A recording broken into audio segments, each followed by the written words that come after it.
दरभंगा नगर निगम क्षेत्र के ward number 3 Beladulla में पंप हाउस बनना है। कारण यह है कि जल नल की जो पाइपलाइन है उस वार्ड में नहीं गया हुआ है। कारण यह है कि वहाँ जो है सो रेलवे लाइन है, रेलवे लाइन के इधर जल नल की योजना का पाइप नहीं आएगा, उसी के लिए वहाँ पंप हाउस बनना है। इसके लिए जगह भी चिन्हित किया गया था प्रशासन के द्वारा, लेकिन जब बुडको के जो अभियंता हैं जब वहाँ उन्होंने गया काम करने के लिए तो जो ज़मीन के मालिक उन्होंने रोक दिया।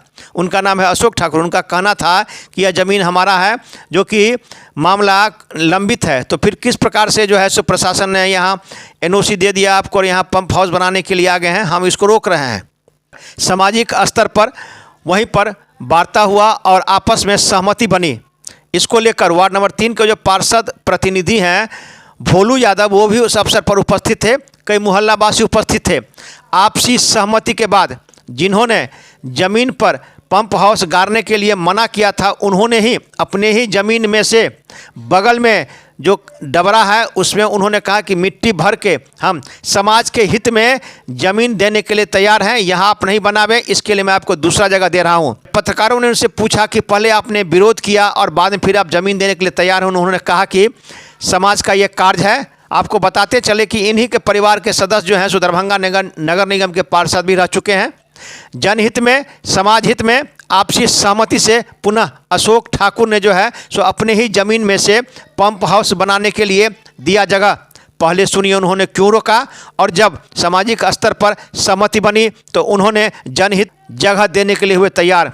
पहले उन्होंने क्या कहा, बाद में उन्होंने क्या कहा, देखिए एक रिपोर्ट दरभंगा दर्शन न्यूज़ से मनोज झा। क्या आप काम करने आए थे यहाँ पे? हम अभी बोरिंग का काम करने आए थे। उसके बाद यहाँ एक पंप हाउस बनता ऑपरेट करने के लिए, उसके लिए एक रूम बनता, उसके लिए 40 बाई 50 ज़मीन का ज़रूरत था। तो उसका एनओसी हमको दिया गया था सीओ सर के द्वारा, नगर आयुक्त सर के द्वारा और डीएम सर के द्वारा। तो उन्होंने हमको ज़मीन दिया हुआ था एनओसी उसका। वो बोले आप जाके काम करिए, लेकिन सर का कहना था कि अब हम यहाँ नहीं करने देंगे। हम बोले एक आवेदन आप दे दीजिए और नगर आयुक्त सर से रोकने का एक परमिशन ले आइए। अभी हम जेसीबी बुलाए थे, नगर आयुक्त सर से भी हमारे एग्जीक्यूटिव साहब मिले थे। तो नगर आयुक्त सर का कहना था कि आप जाके काम करिए, जब आपके पास डीएम साहब का परमिशन है तो आप काम क्यों नहीं कर रहे हैं। तो हम वही काम करने के लिए आए थे और हम सर से बोले कि सर आप अगर आपका ज़मीन है तो आप एक रोकने के लिए पेपर ले आइए इस ज़मीन का कि हमको यहाँ नहीं काम करना है। तो उसके तहत हम दूसरी जगह के लिए फिर आवेदन देंगे। जी सर, ये कौन सा जगह है और यहाँ जानकारी मिली है कि यहाँ कुछ निर्माण हो रहा है जिसको कि आप कह रहे हैं कि मेरा ज़मीन है। सर पूरा क्या मामला है?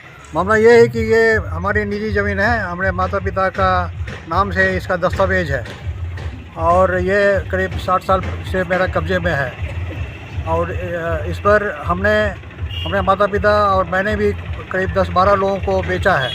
उनका जमाबंदी कायम हुआ है और उसके बावजूद भी जो मेरा खाली जगह है उसको एडिशनल कलेक्टर उसका जमाबंदी कैंसिल किए थे, लेकिन मेरा टाइटल कायम है। टाइटल के बारे में उनको अधिकार नहीं है उनको कुछ करने का। ये मैटर हम अपील किए हुए हैं डीएम साहब के यहाँ 59-20 केस वहाँ दायर है। बगल में एक पोखर है जिस पे आरोप लगा था आप पे ही कि आप उसको भरा करके बेच रहे थे रातों रात। जी नहीं, ये गलत है, गलत आरोप है। मैं जेसीबी थी वहाँ पे, सब थी, मिट्टी लगातार उसमें गिराया जा रहा था। मिट्टी अभी भी गिरा हुआ है उसमें। उसका धूर उसका जो चारों तरफ का किनारा है उसके किनारे में नारियल का पेड़ लगा हुआ है। तो लोग छठ में वहाँ काट देते हैं, नारियल का पेड़ खाली हो जाता है, तो उसको किनारा को हम दुरुस्त कर रहे थे। उसमें हम करीब 10 लाख का मिट्टी गिराया और 2-3 लाख मेरा खर्चा। वो तो पूरा फील्ड में गिरा है आपने? हाँ, तो फील्ड से उठा करके वहाँ डालते। अगर हमको पोखरी भरने का इरादा होता तो हम डायरेक्टली पोखर में ही गिरा देते मिट्टी। फिर कम से कम सैकड़ों आदमी उस दिन खड़े हो गए और आपका विरोध कर रहे थे, आप वहाँ पे नहीं थे। हम बीमार थे, हम नहीं थे यहाँ। अच्छा, आज के मामले को लेकर क्या करेंगे आप? हम से नगर आयुक्त मिलने जा रहे हैं। न मिलेंगे नहीं, हम काम नहीं करने देंगे। वो लोग जो करना करें। हम तो प्रयास किए हैं, उनको चिट्ठी उनके पास सीओ साहब के भी तरफ से भी जो ऑर्डर पेपर है उसमें लिखा हुआ है। आप यहाँ काम नहीं करने देंगे? जी नहीं।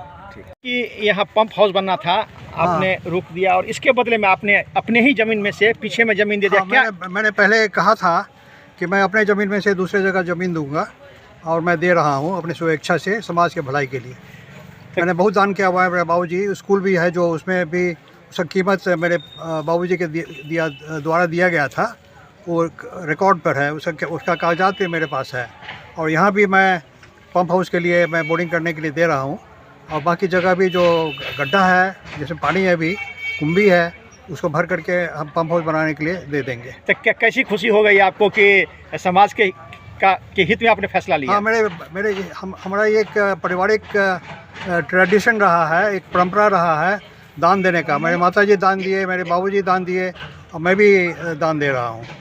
तो मेरे हार्दिक खुशी है इसके लिए। तो इसके लिए लिखित रूप से देंगे ना, कोई बाद में फिर कोई आपके जो वंशज होंगे सो बाद में कोई फिर नहीं वंशज यहाँ कोई रहते नहीं है ना, कोई रहने के अच्छा, किस प्रकार के बाद में विवाद तो नहीं होगा? आप लिखित तौर से अपने स्तर से दे देंगे आप? हाँ। अच्छा श्रीमान, लेकिन जो आप कह रहे हैं कि आपकी केस चल रही है डीएम साहब के यहाँ, हाँ। जिस जमीन पे, हाँ। उस जमीन के ही एक छोटा सा हिस्सा आप बोरिंग के लिए दे रहे हैं। हाँ, हाँ। आपके घर के सदस्य भी दरभंगा नगर निगम के पार्षद रह चुके हैं।